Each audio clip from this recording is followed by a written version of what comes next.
నమస్తే, welcome to yes news. ముందుగా headlines. ప్రజలకు ఎటువంటి అసౌకర్యం కలగకుండా చూసుకోవాలి. నగరంలో పలు ప్రాంతాలలో పర్యటించిన మున్సిపల్ కమిషనర్ ధ్యానచంద్ర.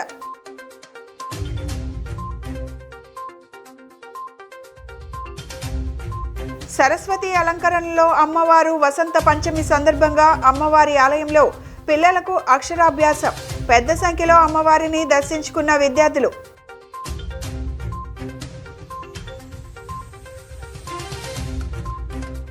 విభజన చట్టంలోని 90% హామీలు నెరవేర్చాం. బీజేపీ రాష్ట్ర అధికార ప్రతినిధి యామిని శర్మ.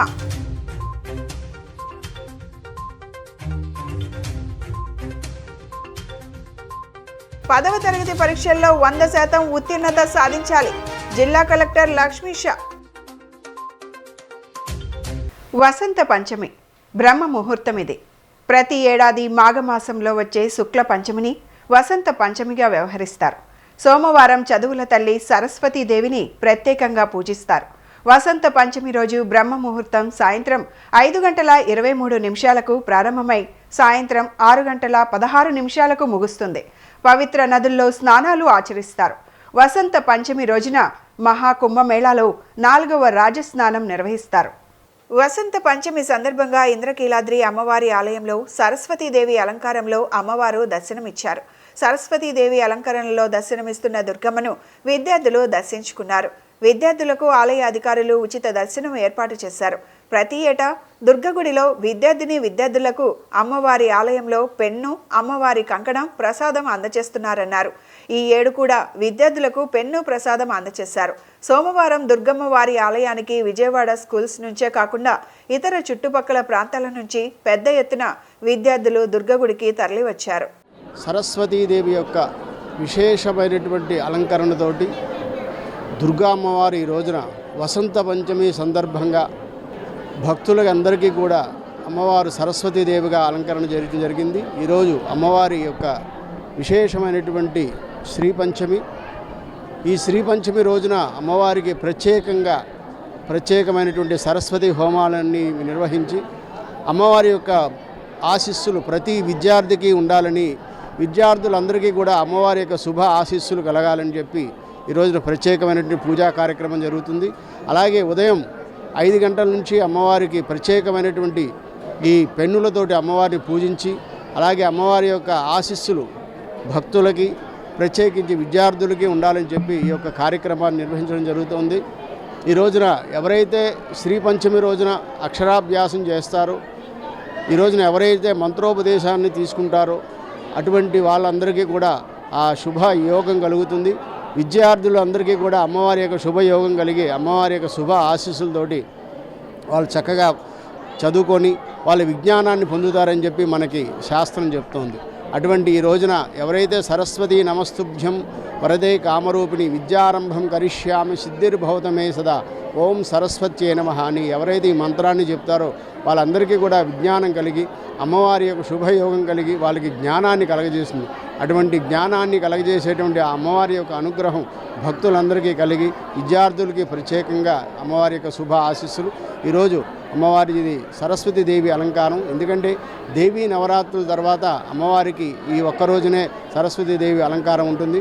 కాబట్టి భక్తులందరూ అమ్మవారిని దర్శించుకొని ఆ అమ్మ యొక్క అనుగ్రహాన్ని పొందవలసిందిగా కోరుచున్నాం.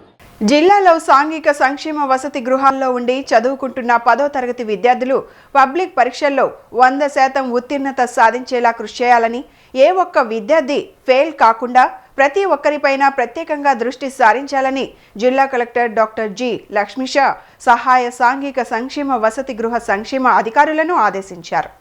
సోమవారం కలెక్టరేట్ శ్రీ పింగళి వెంకయ్య సమావేశ మందిరంలో జిల్లా సాంఘిక సంక్షేమ శాఖ ఆధ్వర్యంలో సహాయ సాంఘిక సంక్షేమ వసతి గృహ సంక్షేమ అధికారులు ట్యూటర్లతో కలెక్టర్ లక్ష్మీషా సమావేశం నిర్వహించారు.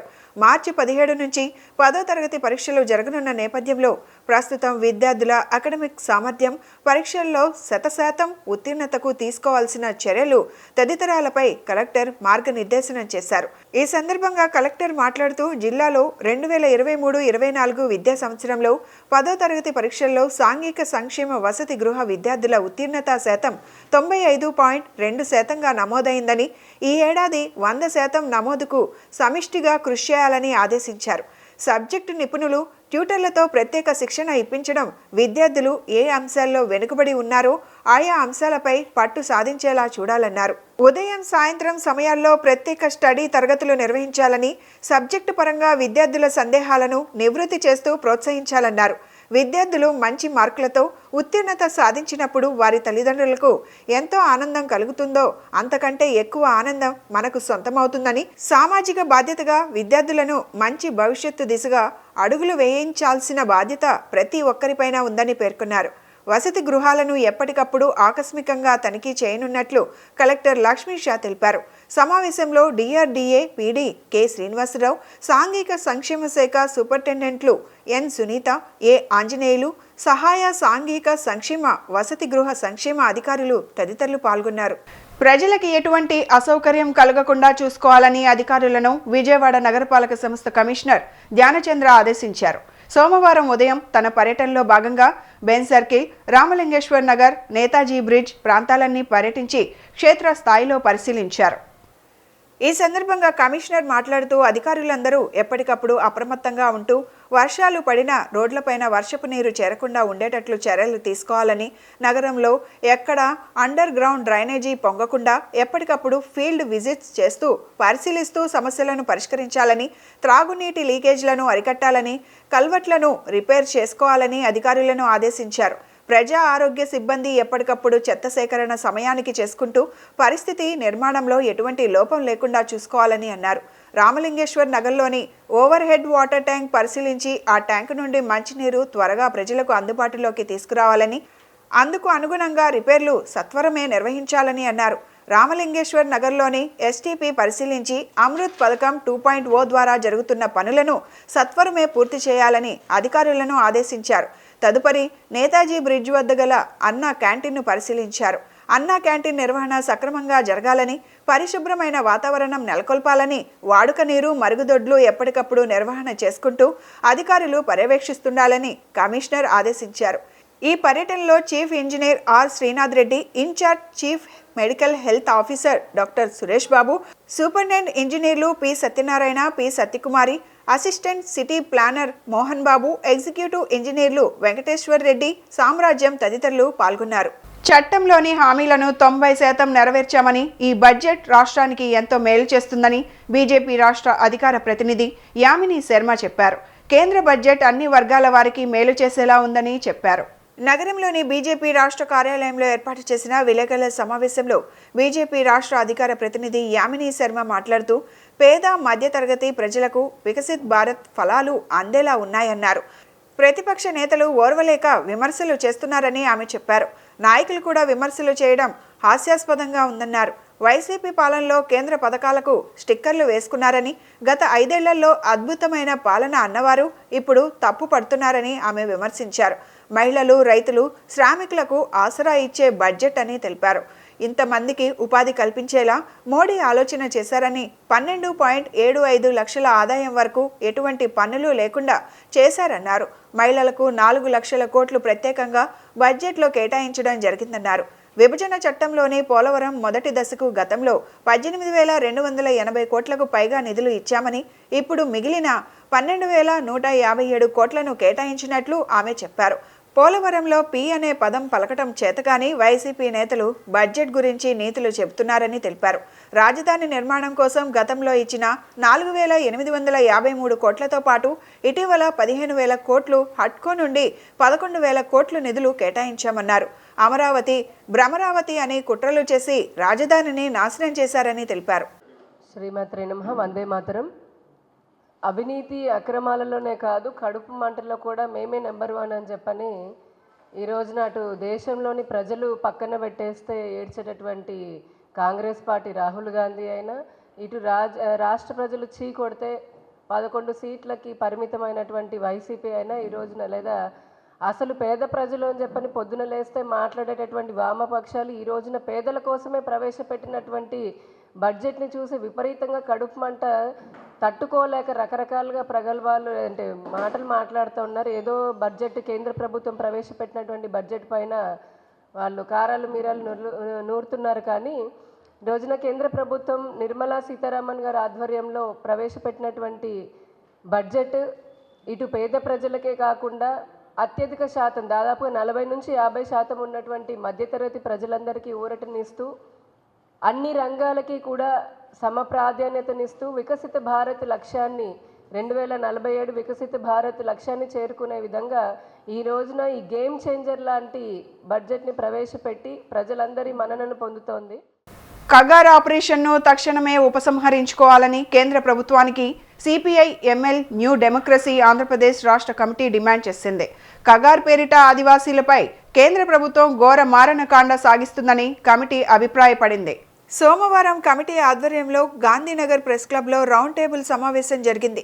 ఈ సమావేశంలో వివిధ వామపక్ష ప్రజా సంఘాల రాష్ట్ర నేతలు పాల్గొని తమ అభిప్రాయాలు వెల్లడించారు. ఈ సందర్భంగా కార్యక్రమాన్ని ఉద్దేశించి న్యూ డెమోక్రసీ ఆంధ్రప్రదేశ్ రాష్ట్ర కమిటీ అధికార ప్రతినిధి చిట్టిపాటి వెంకటేశ్వర్లు విలేకరులతో మాట్లాడారు. భారతదేశ విశాల అటవీ ప్రాంతాన్ని బడా కార్పొరేట్లకు కట్టబెట్టే లక్ష్యంతో ఆపరేషన్ కగార్ను కేంద్ర ప్రభుత్వం తలపెట్టిందని తాము భావిస్తున్నామన్నారు. మావోయిస్టుల పేరు చెప్పి ఆదివాసీలపై ప్రత్యక్ష దాడులకు కేంద్రం సిద్ధపడుతుందని, అడవుల్ని నెట్టుకొని క్షేత్రంగా మారణ కాండకు మరో పేరుగా మారుస్తున్నారని, కగార్ ఆపరేషన్ను బేషరతుగా ఉపసంహరించుకోవాలని కేంద్ర ప్రభుత్వాన్ని డిమాండ్ చేస్తున్నట్లు వెల్లడించారు.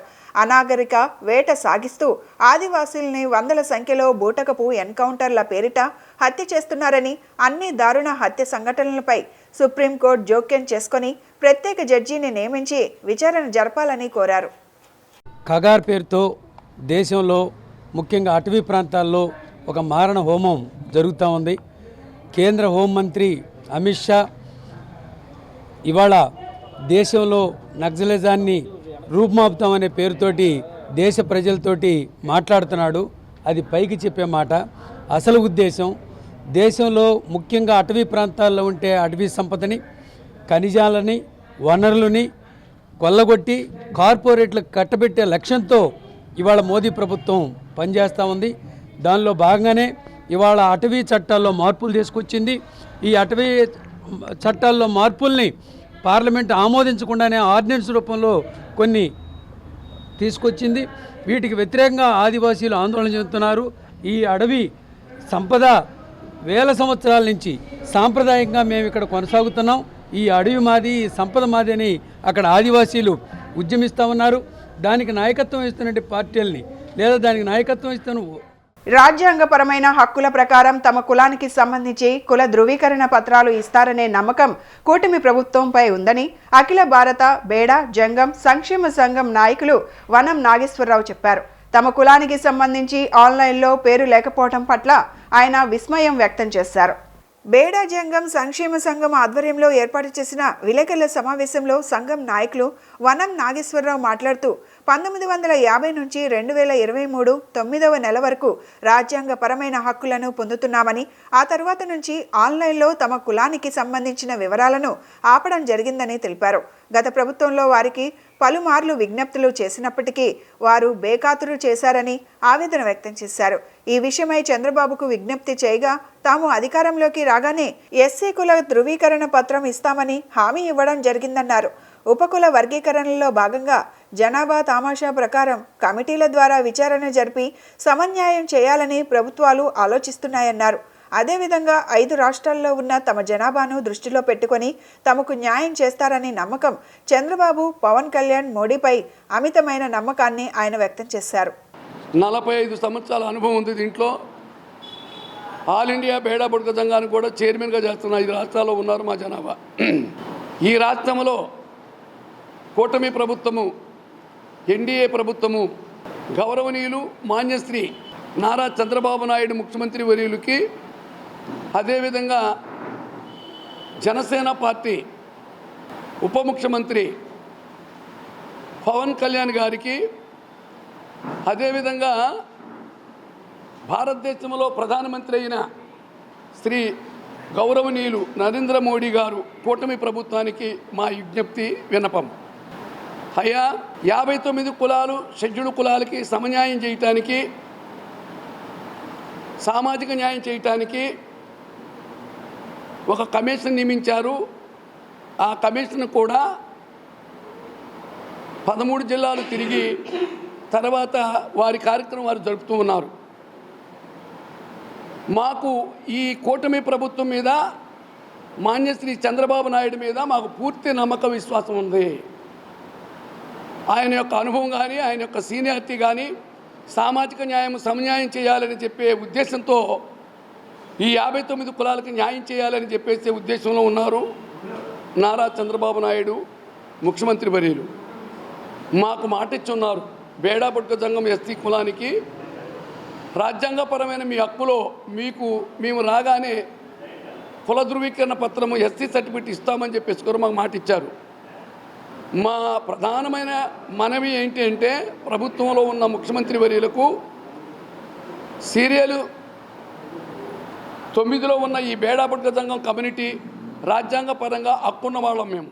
రియల్ ఎస్టేట్ రంగంలో తనదైన ముద్ర వేసిన శ్రీనిలయ అలంకార ఇన్ఫ్రా తన నూతన వెంచర్ను కొలవెన్నులో ప్రారంభించింది.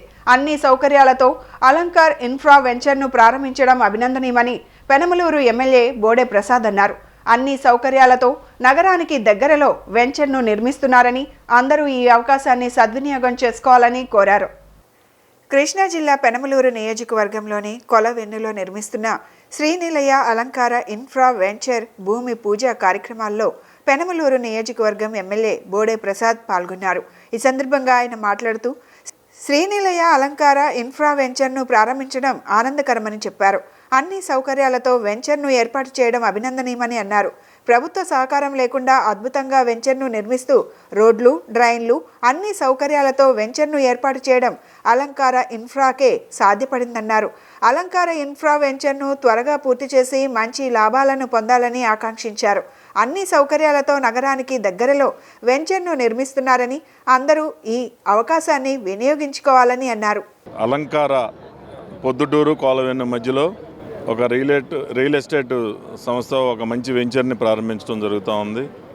ఇన్వెస్టర్స్కి భవిష్యత్తులో బాగా రేట్లు పెరిగి వాళ్ళకు ఉపయోగపడే విధంగా తక్కువ ధరలో ఈ రోజున ఇక్కడ ఒక వెంచర్ని అన్ని సౌకర్యాలతో, అంటే రోడ్లు, డ్రైనేజీలు, ఎలక్ట్రికల్, డ్రింకింగ్ వాటర్ అన్ని ఫెసిలిటీస్ తోటి మరి ప్రభుత్వం మీద ఆధారపడకుండా అన్ని జీవితకాలం ఉండే విధంగా రోడ్ల నిర్మాణం కానీ లేకపోతే వాటర్ ట్యాంకులు కానీ ఇవన్నీ కూడా నిర్మాణం చేసి పూర్తి చేసి మరి ప్రజల ముందుకు రాబోతూ ఉంది. ఇది తప్పకుండా ఎవరైతే ఇన్వెస్ట్ చేద్దాం అనుకున్నారో వాళ్ళందరికీ లాభదాయకంగా ఉంటుందని ఈ సందర్భంగా ఎవరైతే వెంచర్ వేశారో వాళ్ళందరికీ కూడా నా యొక్క అభినందనలు తెలియజేస్తాం. తుమ్మలపల్లి అన్నపూర్ణమ్మ బ్రాహ్మణ స్టూడెంట్ హోమ్ ట్రస్ట్ వారి ఆధ్వర్యంలో విద్యార్థులకు ప్రోత్సాహక పురస్కారాలు అందజేశారు. ఈ కార్యక్రమానికి గౌరవ అతిథులుగా దేవాదాయ ధర్మాదాయ శాఖ అసిస్టెంట్ కమిషనర్ పామర్తి సీతారామయ్య పాల్గొని పురస్కారాలు అందజేశారు. నగరంలోని శారదా కళాశాలలో జరిగిన ఈ కార్యక్రమంలో పామర్తి సీతారామయ్య మాట్లాడుతూ వేద పఠనాన్ని కాపాడేందుకై ట్రస్ట్ నిర్వాహకులు తమ యావదాస్తిని దారాదత్తం చేశారని చెప్పారు. వేద పఠనం ప్రతి ఒక్కరి ఆవశ్యకతగా తెలిపారు. వేద పఠనం కాపాడటంలో ఎంతోమంది చరిత్రను కాపాడారని తెలియజేశారు.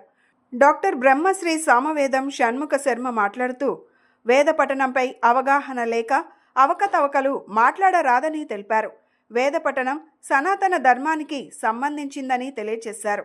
ఈ కార్యక్రమంలో మాజీ మేయర్ జంజాల శంకర్, గుంటూరు శ్రీరామచంద్రమూర్తి సోమయాజ్, లోక్నాథ్ శర్మ, బలరామ కృష్ణమూర్తి, రాఘవరావు తదితరులు పాల్గొన్నారు. మన సనాతన ధర్మానికి వేద ధర్మం అనే పేరు.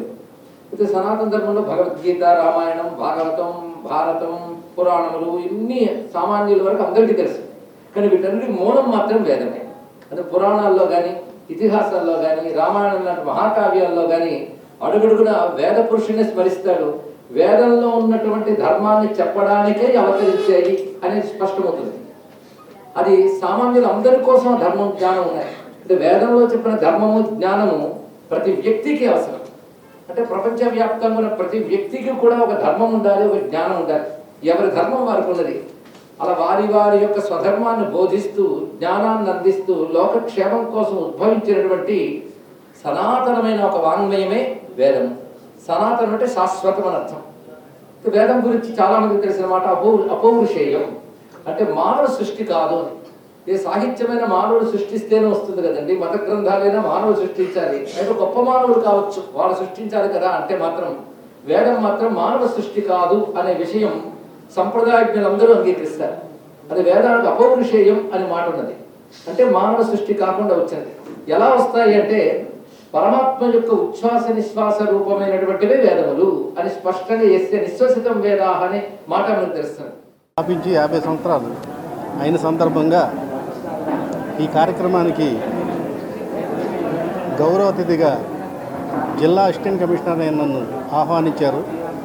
ఇదే వేదికలో మన ప్రవచనకర్త సామవేదం షణ్ముఖ శర్మ గారు, జంజాల శంకర్ గారు మరియు ట్రస్ట్ నిర్వాహకులు వీళ్ళందరి మధ్యన నేను పాల్గొనడం నా పూర్వజన్మ సుకృతంగా నేను భావిస్తూ ఈ ట్రస్టు ఆశయం ఏంటంటే బ్రాహ్మణ పేద విద్యార్థులకు, వేద విద్యార్థులకు ఎంతో కొంత ఉపాధి కల్పించి ఈ వేదాలని వేద పఠనాన్ని కాపాడాలని చెప్పే ఉద్దేశంతో తమ యొక్క యావదాస్తిని ఈ ట్రస్ట్కి దారపోసి ఆ దంపతులు చరిత్రలో చరితార్థులయ్యారు. అలాంటి ట్రస్ట్కి ఈరోజు నేను వచ్చి ఈ కార్యక్రమంలో పాల్గొనడం దేవుడు నాకు ఇచ్చిన భాగ్యంగా నేను భావిస్తున్నాను. బులెటిన్ ముగించే ముందు హెడ్లైన్స్ మరొకసారి. ప్రజలకు ఎటువంటి అసౌకర్యం కలగకుండా చూసుకోవాలి.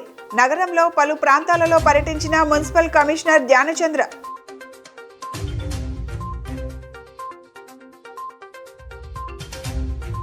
సరస్వతి అలంకరణలో అమ్మవారు వసంత పంచమి సందర్భంగా అమ్మవారి ఆలయంలో పిల్లలకు అక్షరాభ్యాసం. పెద్ద సంఖ్యలో అమ్మవారిని దర్శించుకున్న విద్యార్థులు.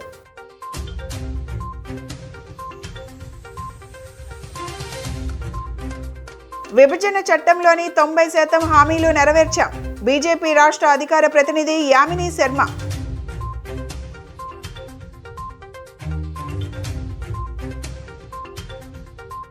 పదవ తరగతి పరీక్షల్లో 100% ఉత్తీర్ణత సాధించాలి. జిల్లా కలెక్టర్ లక్ష్మీ షా. ఇవి ఈనాటి bulletin updates. Keep watching yes news.